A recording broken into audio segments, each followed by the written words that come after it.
আমাৰ সমষ্টিগত অৰ্থবিজ্ঞানক আমি মেক্ৰ' ইকনমিক্স বুলি কওঁ নহয় জানো গতিকে এই মেক্ৰ' শব্দটো MAC আৰু মেক্ৰ' শব্দটো আমাৰ এই মেক্ৰ' শব্দটো গ্ৰীক শব্দ মেক্ৰছৰ পৰা আহিছে MACROS বা কিছুমান কিতাপত থাকিব তোমালোক কনফিউজ হৈ যাব পাৰা MAKROS এনেধৰণৰ থাকিব পাৰে গতিকে কনফিউজ নহবা দুইটাই কৈ থৈছো গতিকে দুইটাই ভুল নহয় দুইটাই তোমালোকে লিখিব পাৰা হয়তো মেক্ৰছ নহলে মেক্ৰছ এনেকেও লিখিব পাৰা কিও লিখিব পাৰা MSCও লিখিব পাৰা একচুৱেলি এইটো শুদ্ধ হয় কিন্তু দুইটাই ইউজ কৰিব পাৰি গতিকে মেক্ৰ' শব্দটো গ্ৰীক শব্দ মেক্ৰছ বা মেক্ৰছৰ পৰা আহিছে আমি এই কথাটো গম পালোঁ macro' word is derived from the Greek word makros okay গতিকে এইটো আমাৰ ক্লিয়াৰ হৈ গ'ল গতিকে আমি গম পাইছোঁ এই শব্দটোৰ পৰাই গম পাইছোঁ মেট্ৰ' তাৰমানে কি বিশাল নহয় জানো লাৰ্জ ভেৰি লাৰ্জ আৰু মাইক্ৰ' শব্দটো কি একদম সৰু নহয় জানো ক্ষুদ্ৰ বা সৰু বা ঠেক নহয় জানো গতিকে এই শব্দ দুটাৰ পৰাই ওলাই আহিছে গতিকে আচলতে আমি সমষ্টিগত অৰ্থবিজ্ঞানত কি কৰোঁ সামগ্ৰিক অধ্যয়ন কৰোঁ নহয় জানো অৰ্থবিজ্ঞানৰ আচৰণৰ যেতিয়া আমি সামগ্ৰিক অধ্যয়ন কৰোঁ সেয়াই হৈছে আচলতে সমষ্টিগত অৰ্থবিজ্ঞান গতিকে সবিশেষ সেই বিষয়ে জানোচোন আহা আমি এতিয়া সকলোৱে বৰ্ডলৈ মন কৰা সমষ্টিগত অৰ্থবিজ্ঞান কি এখন দেশৰ অৰ্থনৈতিক উপাদানসমূহ সুকীয়াকৈ আলোচনা কৰাৰ পৰিৱৰ্তে যেতিয়া আমি সামগ্ৰিকভাৱে অধ্যয়ন কৰোঁ তেতিয়া তাকে কি বুলি কোৱা হয় সমষ্টিগত অৰ্থবিজ্ঞান আৰু উদাহৰণস্বৰূপে কি হ'ব পাৰে দেশৰ জাতীয় আয় নিয়োগ সাধাৰণ দৰ স্তৰ ইত্যাদিবোৰ হ'ব পাৰে নহয় জানো গতিকে এইটো তোমালোকে লিখি থৈ দিবা আৰু কিতাপত বহুতো সংজ্ঞা আছে তোমালোকে পঢ়িব পাৰা আৰু পঢ়িবা আৰু ইংলিছতো লিখি থৈছোঁ Macroeconomics is the study of aggregates or averages covering the entire economy such as total employment, national income, national output, total investment, total consumption, total savings, aggregate supply, etc. গতিকে তোমালোকে এইটো নিলিখাকে নাথাকিবা তোমালোকে এতিয়া সমষ্টিগত অৰ্থবিজ্ঞানৰ বিষয়ে গম পালা নহয় জানো আৰু সমষ্টিগত অৰ্থবিজ্ঞানৰ আমি জাতীয় আয়ৰ বিষয়ে অধ্যয়ন কৰিম আৰু এই জাতীয় আয়ৰ বিষয়ে অধ্যয়ন কৰাৰ আগতে আমি দুটামান সৰু সৰু কথা জানিব লাগিব যেনে চূড়ান্ত দ্ৰব্য কি তাৰপিছত মধ্যৱৰ্তী দ্ৰব্য কি সেইসমূহৰ বিষয়ে তোমালোকৰ জ্ঞান থাকিব লাগিব উপভোগ্য দ্ৰব্য কি তাৰপিছত তোমাৰ মূলধনী দ্ৰব্য কি সেই বিষয়ে তোমালোকে জানিব লাগিব এতিয়া চূড়ান্ত দ্ৰব্যনো আচলতে কি শব্দটোতে ওলাই আছে ইংলিছত কোৱা হয় ফাইনেল গুডছ আৰু মধ্যৱৰ্তী হ'ল ইণ্টাৰমিডিয়েট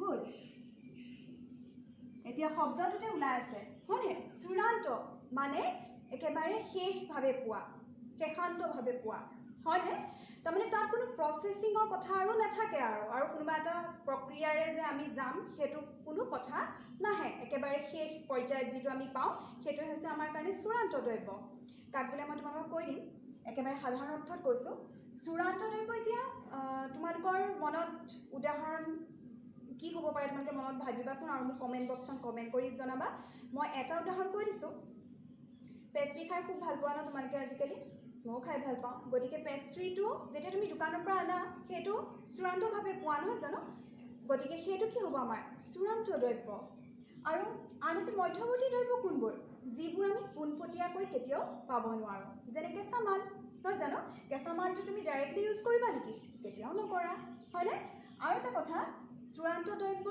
আমি জাতীয় আয়ত অন্তৰ্ভুক্ত কৰোঁ আৰু মধ্যৱৰ্তী দ্ৰব্যক আকৌ আমি জাতীয় আয়ত অন্তৰ্ভুক্ত নকৰোঁ কিয় নকৰোঁ গম পোৱানে কাৰণ চূড়ান্ত দ্ৰব্য যেতিয়া প্ৰস্তুত কৰা হয় বিভিন্ন প্ৰক্ৰিয়াৰ মাজেৰে গৈ থাকে আৰু বিভিন্ন প্ৰক্ৰিয়াৰ মাজেৰে গৈ থাকোঁতে তাত কেঁচা মাল ইউজ হয় কেঁচা মাল ইউজ নকৰাকৈ জানো চূড়ান্ত দ্ৰব্য এটা তোমালোকে পাব পাৰিবা এতিয়া তোমাৰ মই পেষ্ট্ৰিটোৰ কথাকে কৈছোঁ পেষ্ট্ৰিটো বনাবৰ কাৰণে তোমালোকক কি লাগিব ময়দা লাগিব বেকিং লাগিব ডিম লাগিব ৰিফাইন লাগিব চেনি লাগিব অগ্ৰম বগ্ৰম ঢেৰ লাগিব নহয় জানো গতিকে আকৌ ক্ৰীম লাগিব আইচিং চুগাৰ লাগিব গতিকে এই সকলোবোৰ বস্তু হ'লেহে তোমাৰ এটা পেষ্ট্ৰি হ'ব গতিকে সেই দামখিনি আকৌ যদি আমি মধ্যৱৰ্তী দ্ৰব্যৰ ৰূপত আকৌ যদি অন্তৰ্ভুক্ত কৰোঁ জাতীয় আয়ত, তেন্তে আমাৰ ডাবল কাউণ্টিং নহ'বনে?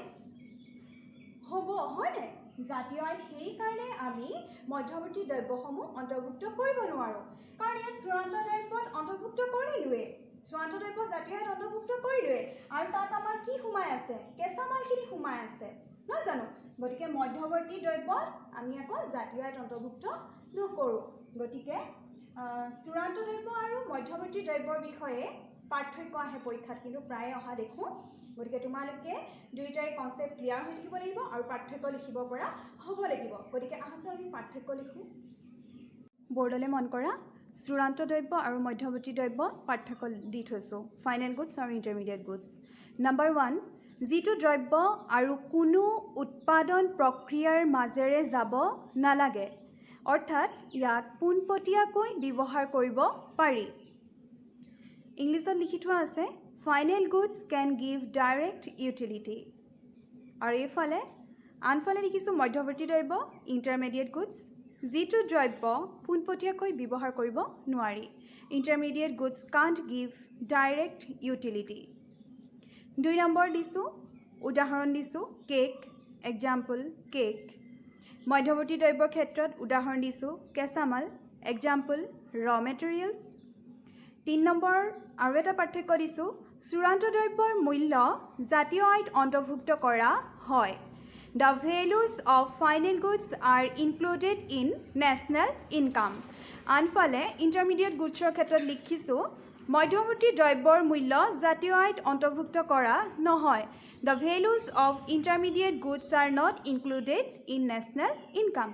মই এই তিনিওটা পাৰ্থক্য তোমালোকলৈ আগবঢ়ালোঁ, আৰু মই আশা কৰোঁ যে তোমালোকে আৰু পাৰ্থক্য উলিয়াব পাৰিবা, আৰু মোক কমেণ্ট বক্সত বা হোৱাটছআপত হ'লেও তোমালোকে মোক মেছেজ কৰি জনাবা।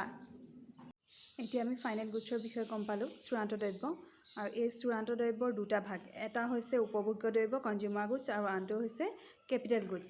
এতিয়া কনজিউমাৰ গুডছ মানে কি?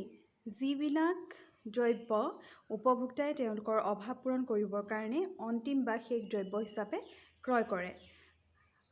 আৰু ইংলিছতো লিখি থৈছোঁ, গতিকে লিখি ল'বা। কনজিউমাৰ্ছ গুডছ আৰ goods mean for the use of consumption. আনহাতে মূলধনী দ্ৰব্য লিখিছোঁ যিবিলাক দ্ৰব্য উৎপাদন প্ৰক্ৰিয়াত দীৰ্ঘকাল ব্যৱহাৰ হয়।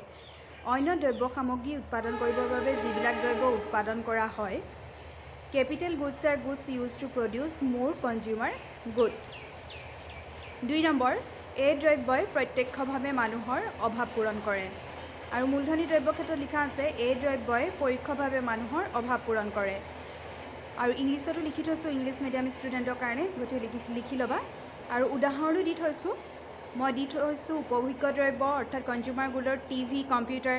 তোমালোকে আৰু দিবা, আৰু মোক কমেণ্ট বক্সত কমেণ্ট কৰি জনাবা, আৰু হোৱাটছআপতো মোক কমেণ্ট কৰিব পাৰা, আৰু ইউটিউব লিংকতো মোক কমেণ্ট কৰিব পাৰা। কেপিটেল গুডছৰো উদাহৰণ দি থৈছোঁ মেচিনাৰী। গতিকে আজি ইয়াতে মোৰ এইখিনি পাঠৰ এই অংশখিনি সমাপ্ত কৰিলোঁ, আৰু নেক্সট ক্লাছত আকৌ আমি বাকীখিনি আলোচনা কৰিম। গতিকে তোমালোকে ঘৰত কিন্তু পঢ়ি থাকিবা।